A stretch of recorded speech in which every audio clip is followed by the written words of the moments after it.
Lobisomem, criatura folclórica da nossa cultura. Já esteve presente em diversos filmes, novelas e até em videoclipes. Quem nunca se arriscou a fazer o passinho do Michael Jackson em Thriller, não é mesmo?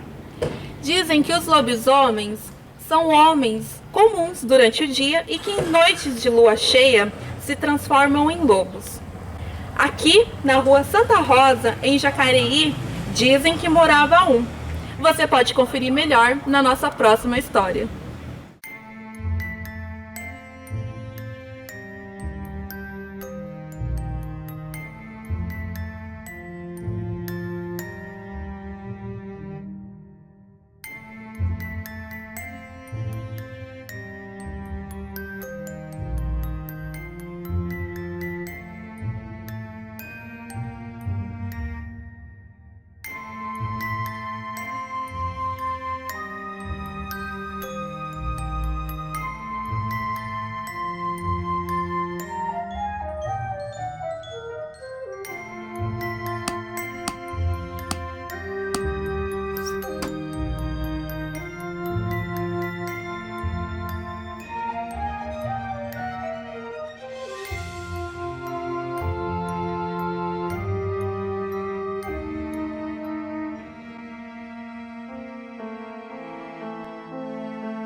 O lobisomem da Rua Santa Rosa. Ah, a Rua Santa Rosa, rua cheia de crianças e de cirandas de todos os tipos e ritmos. Rua que, embora fosse pertinho do centro, tinha todos os ares de roça. Primeiro com o seu chão poeirento, de lama fina e vermelha quando chovia. Depois vieram os bloquetes, que nós, crianças e na inocência típica ao qual tínhamos o direito, ajudamos a colocar em festa. Hoje, o asfalto mostra a passagem para tempos modernos. O velho casarão com seus 4 majestosos coqueiros, que ficava no alto da rua e que nos serviu de moradia por anos, hoje não existe mais. Um arranha-céu ocupa seu lugar. As lembranças, entretanto, permanecem vivas, cheias de cor e som. Foram muitas as aventuras vividas na Rua Santa Rosa, e na década de 70, sem as tecnologias que nos distraíssem, só podíamos contar muitas vezes com a nossa própria imaginação. Mas e quando a imaginação se confunde com os fatos? Bem, neste momento é que lendas ganham vidas e sobrevivem. A história do lobisomem é um desses casos. Ela começa com uma casinha humilde e simples na metade da rua. Casinha essa que mal se podia ver o portão de tão escondidinha que ficava atrás de uma densa vegetação e que de tempos em tempos cheirava forte a uma flor que parecia muito com uma cornetinha. E era essa flor que quase sempre chamava nossa atenção para aquele lugar. Não raro, a molecada entrava, batia palma e corria. Outras vezes, jogavam pedrinhas na telha e também corriam. As meninas gostavam mesmo de colher as flores. E vez ou outra, ao adentrar no meio das matas, conseguíamos ver parte da casinha, com suas paredes quase ruindo de tijolinho à vista, parecendo estar afundando no chão de tão baixinha, para sair correndo aos gritos logo depois. Mas nunca passávamos desse ponto, pois ali morava um senhor que eu nunca soube o nome, mas também nunca me esqueci de como era. Alto, sempre com uma calça social surrada e mais curta do que o normal, camisa de manga curta, também surrada, e um chapéu velho, ora marrom, ora preto. Carrega consigo uma foice, o que lhe conferia um ar sempre ainda mais assustador. E um saco velho, que às vezes estava vazio, às vezes carregava frutos de sua plantação. Não era dos mais simpáticos o tal homem, e por ser assim, tão reservado, acabava atraindo a troça de todas as crianças dali. Homem trabalhador, lidava com a roça, por isso a foice. Saía bem cedinho e voltava à noitinha, quando todos podíamos brincar na rua com as mães e os pais conversando nas calçadas. Ah, tempo bom esse de brincar na rua. Bem, os dias passavam assim, entre brincadeiras e traquinagens com aqueles a quem não entendíamos. Não tínhamos crueldade nas nossas ações, é claro. Tudo mudou quando algumas invasões começaram a acontecer nas casas das ruas. Mas não eram invasões comuns. Ah, não, senhor. Eram mais assustadoras do que isso. Tudo começava assim. As brincadeiras acabavam, todos entravam e iam cuidar de suas vidas, e lá pelas 9, 10, 11 horas, e até um pouco depois disso, de repente, a gente acordava com gritos de alguém. E então iniciava-se um grande alvoroço. E um corre daqui, outro corre de lá, e logo vinham as notícias que corriam de boca em boca até o dia seguinte. Você viu só a porta dela como ficou? Toda arranhada, dizia uma. Mas quem faria isso? Perguntava outro. Não sei, mas sei que ela ouviu gemidos e uivos como se fosse um cão. Cruz credo, cão que arranha, geme e uiva assim tão alto na porta? Isto é coisa de lobisomem. Pronto, foi o que bastou para que passássemos dias discutindo as teorias conspiracionistas às voltas do tal lobisomem. Mas o mais curioso é que isso se repetiu. Outros vizinhos se viram na mesma situação. Porta arranhada, gemidos, uivos, gritaria, susto. Até a polícia foi chamada, mas nada de se saber quem era o tal meliante que deu de assustar uma rua inteira. E enquanto os adultos tentavam adivinhar quem poderia ser, nós, as crianças, já tínhamos a nossa certeza. Era o velho da casinha. Quem mais cabia na descrição? Todos sabem que lobisomens vivem muito, não é? O velho era muito velho para nossa percepção de velho. Todos sabem que lobisomens possuem unhas longas e sujas para cavar a terra, não é? O velho da casinha tinha as maiores unhas que a gente já tinha visto de perto. Todos sabem também que lobisomens usam roupas desgastadas e largas para aguentar a transformação na lua cheia, não é? O velho, bem, o velho cabia na descrição. E assim passaram-se os dias, com a gente morrendo de medo do velho e falando baixinho nas rodas sobre isso. E assim passaram as noites, com portas e janelas sendo arranhadas e o povo assustado que só. Então um dia, numa tarde dessas bem gostosas, onde todos vão para a rua aproveitar o fim da tarde, eis que estávamos na rodinha falando do tal lobisomem, quando a amiga Sueli resolveu gritar: eu duvido que exista lobisomem, duvido! E se existe, que apareça agora! As nossas espinhas gelaram, pois enquanto ela falava em tom de desafio, adivinhem só quem se aproximava pelas costas dela sem que ela notasse. Isto mesmo, o tal velho que voltava da roça. E penso mesmo que neste dia ele viu a oportunidade de se vingar, ainda que um pouquinho, de cada pedrinha na telha, de cada palma no portão, de cada flor roubada. Só isto para explicar o que se deu a seguir. Ele se aproximou devagar e agarrou o braço dela de repente, num tom muito sério e realmente assustador, encarando a Sueli nos olhos, enquanto o resto de nós já ia se levantando do chão e se preparando para gritar e correr, e então disse: ah, então a senhorita não acredita em lobisomem? pois eu sou o lobisomem e esta noite vou arranhar a sua porta.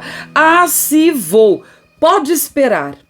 Nem preciso dizer que mesmo antes dele largar o braço dela e sair rindo feito um louco, nós corremos. Corremos muito e só paramos quando entramos em nossas casas. Eu me escondi embaixo da cama, confesso. Mas sabe o que foi mais estranho?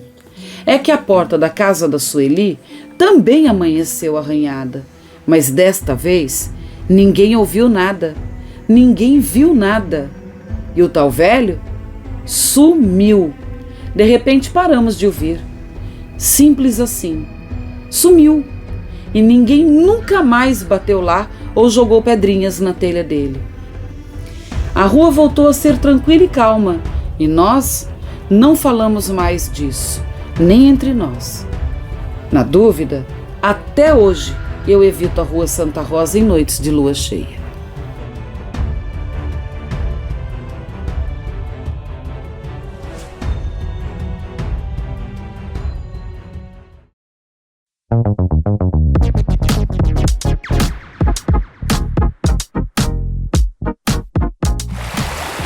Estamos na Rua Pará, na Vila Pinheiro, no município de Jacareí.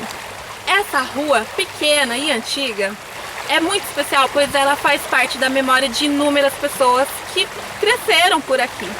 Mas sabe outra coisa que faz essa rua ser muito especial? Aqui passa um pedacinho do rio, o Córrego do Turi. E o Córrego do Turi já foi lar de uma sereia. De uma sereia.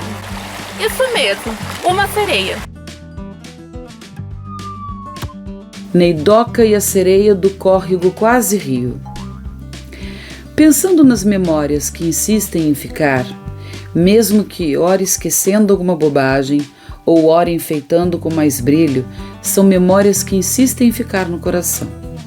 Este pequeno fato da minha infância nunca me deixou só. A minha mãe tinha uma amiga, dessas que nos acompanham uma vida toda. Na verdade, ela tinha mais de uma amiga assim, mas cada uma, a seu tempo, acabará ganhando o seu próprio espaço nesse espaço de letras. Enfim, a amiga dessa história é a Dona Maria, esposa do seu Antônio, um casal porretos Oliveiras. Enfim, eles moravam na Rua Pará, no bairro Vila Pinheiro, e tinham filhos, claro. Óbvio, nos tornamos amigos ao longo do tempo. E assim seguimos até hoje. E como não podia ser diferente, eu tinha minha amiga favorita na família de Dona Maria, a Neide, Neidoca, como carinhosamente a chamo. Neidoca era uma criança muito alegre, dona de um sorriso que nos faz crer em tudo, íntegra e muito generosa. As comadres ficavam quase sempre na cozinha, entre um café, bolo, suco ou bolachinhas e conversas e risos que podiam durar horas, e nós ganhávamos uma liberdade que não era bem a nossa diante das tarefas que tínhamos a semana toda. Nesses domingos de visitas, nós nos víamos livres da proteção que só os pais sabem trabalhar. Nossa imaginação corria solta tanto quanto nossas pernas davam conta de fazer o mesmo. A rua de Neidoca era de terra a princípio, ao lado de um córrego quase rio, do tipo perigoso para qualquer criança sozinha. E do outro lado desse córrego quase rio, havia uma pequena área de vegetação, que, ao nosso modo de olhar, parecia uma verdadeira floresta, às vezes uma ilha. Nosso lugar favorito nesses dias de liberdade quase não vigiado por conta das boas conversas entre comadres. E sim, o lugar era proibido e todos os avisos foram dados. Promessas para ganhar a rua também foram feitas e ignoradas assim que o portão se abria. Sempre. Na calçada, em determinado ponto, pois a rua era larga e longa, se bem me lembro, havia uma passagem para este córrego. Uma ponte estreita que quase não se percebia de tão escondidinho ficava. Nem mesmo o estreito guarda-corpo se via direito, dada a quantidade de mato por cima de tudo. Mas dava para se ouvir o som das águas, um som tão bom. Um dia, Assim que chegamos na casa de Neidoca, passado todo o ritual de chegada e avisos e promessas ao qual já tínhamos o hábito para ganharmos a rua, Neidoca, toda cheia de mistério, me chamou num cantinho e me disse com a maior das certezas que já vi na vida. Havia tanta verdade nos olhos dela que o meu coração deu um pinote e senti até preocupação dado o suspense todo. Eu vi uma sereia mora neste córrego, que nem era para ser um córrego, é um rio, você sabia? Pois é. Eu fiquei muito sem saber o que pensar, a não ser que ela estava ficando cada vez melhor em contar histórias. E é claro, eu ri. Ela percebeu minha falta de fé e imediatamente o que vi foi a tristeza dela. Como eu podia duvidar dela? Era isso que aquele olhar significava. Mas era tudo tão fantasioso. Ela existe, acredita em mim. Ela está triste, fraca. Disse que para poder viver, o rio, que é a casa dela, precisa ficar limpinho. E não está. Havia uma lágrima no olhar dela. Eu posso até jurar. Mas eu, teimosa, do tipo de criança muito cética até então? Sim, até então, pois creiam, deste ponto de minha vida em diante, passei a crer em absolutamente tudo. E vocês, tenho certeza, entenderam a razão tão logo eu concluo essa narrativa. Voltemos a esse dia. O dia em que Neidoca me disse que uma sereia morava no córrego quase rio que tinha na rua dela. Depois de um tempo nesse diálogo infantil, mas muito sério para nós naquele momento, resolvo então, metida que era, admito, lançar um pedido, um desafio para a tal sereia do rio. Tá bom, disse eu num tom mais alto que pude, sem gritar. Esperem. Primeiro, é importante salientar um outro pequeno hábito que tínhamos nesses dias de festa. Nós sempre, em algum momento, depois de muitas brincadeiras, num desses momentos onde damos uma pausa para beber água ou ir ao banheiro, pedimos alguns centavos. Sim, centavos bastavam para que nos enchêssemos de açúcares naquele tempo, para gastar com doces típicos desses de botecos. Mas, justamente naquele dia, nossas mães disseram não. E conseguiram ser firmes, mesmo depois de todas as nossas carinhas tristes e falsas. Estávamos surpresas e muito frustradas. Nenhuma balinha? Nada. Não era justo. Portanto, naquela pequena ponte, não pensei duas vezes para usar o nosso desejo de açúcar para o desafio. Tá bom, naquele tom alto sem gritar, sabe? Eu acredito em você, mas só depois que você conseguir um doce pra gente. Neidoca, me olhando espantada, com toda a minha ousadia em desafiar o sobrenatural. E eu, cada vez com voz mais firme e arrogante, admito de novo, com certa vergonha. Vamos, você não é uma boa sereia? Sereias não são mágicas? Então você pode realizar um desejo pequenininho desses. Ué, vai, quero ver. Um tempo de silêncio. E então, outro tempo de silêncio. Quando eu já estava quase me sentindo certo de que minha amiga andava vendo coisas, uma trupe de molecada, crianças da rua de baixo, da rua de cima, crianças de todos os lados correndo para a beira do rio Turi, chamaram a atenção. Seguimos nosso olhar para aquele rio mais acima e vocês não vão acreditar na cena que se deu a seguir. Caixas e caixas de doces de todos os tipos, caixas de chocolates, Maria Moles, drops, doce de banana, doce de batata doce e até danoninhos e iogurtes. Fiquei estatelado um tempinho e depois, sem pensar mais, também corri e enchemos a mão, a camiseta, os bolsos de doces de todos os tipos. Conseguem imaginar a nossa alegria diante disso? Conseguem imaginar o brilho do nosso olhar? O tamanho do bater dos nossos corações? Corremos para a ponte, agradecemos e eu jurei jurei nunca mais duvidar de nada, nem de sereias, nem de fadas, duendes, gnomos e até de ETs. Isto restaurou a minha capacidade de exercitar a minha fé. E claro, não podíamos terminar esse dia sem correr para casa e exibir os doces para as nossas mães, que então foram atrás de descobrir e entender o que de fato houve.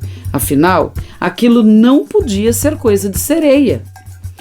Um entregador que fez a troca de mercadoria nos mercados locais despachou todo o produto que venceria naquele dia no Rio Turi. Mas para mim, a sereia soprou no ouvido dele o pedido. Sereias sabem encantar, e ela com certeza encantou o entregador. E tenho dito, não minto, não minto, e Neidoca também não. Fim.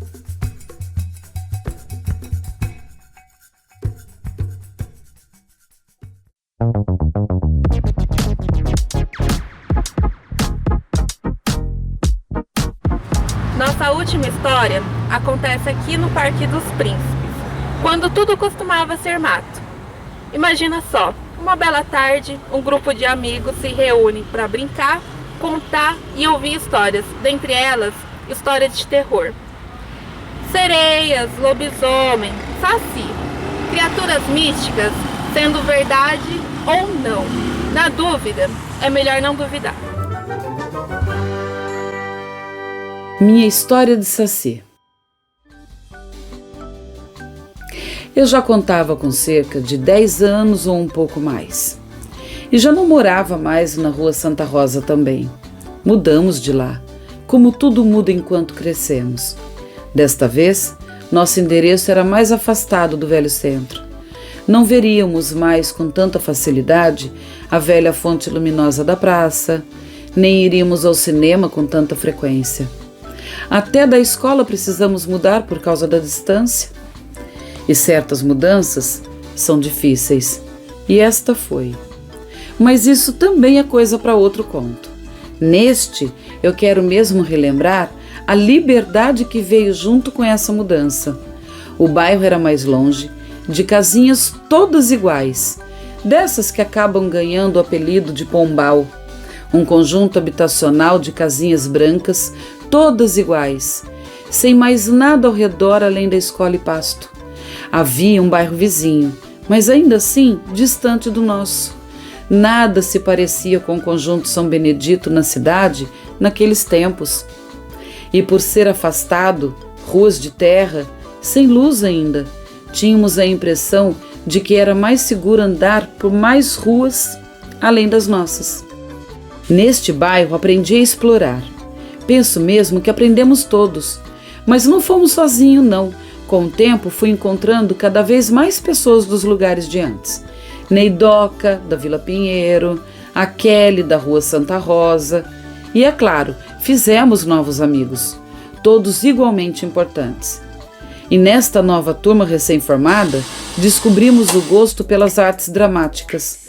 Amávamos o Michael Jackson e, como qualquer grupo de crianças, nós também gostávamos de imitar os seus clipes. Nos reunimos no campinho, ensaiávamos até jogarmos o nosso clipe igual ao do Astro.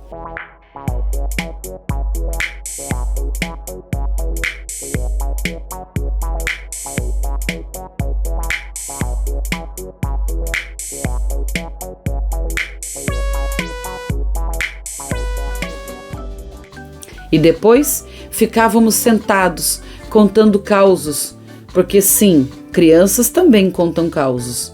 Falávamos de lobisomens e sereias de rios, córregos, quando alguém resolveu contar sobre sacis. Eu nunca tinha visto um saci, nem mesmo tinha ouvido qualquer pessoa amiga dizer que já tinha visto um. E embora eu já tenha tido uma experiência com uma sereia e uma outra com um lobisomem, eu não acreditei nos causos que eu estava ouvindo. De repente, todos já tinham visto um, menos eu. Hoje eu sei que devo ter sentido um pouco de inveja.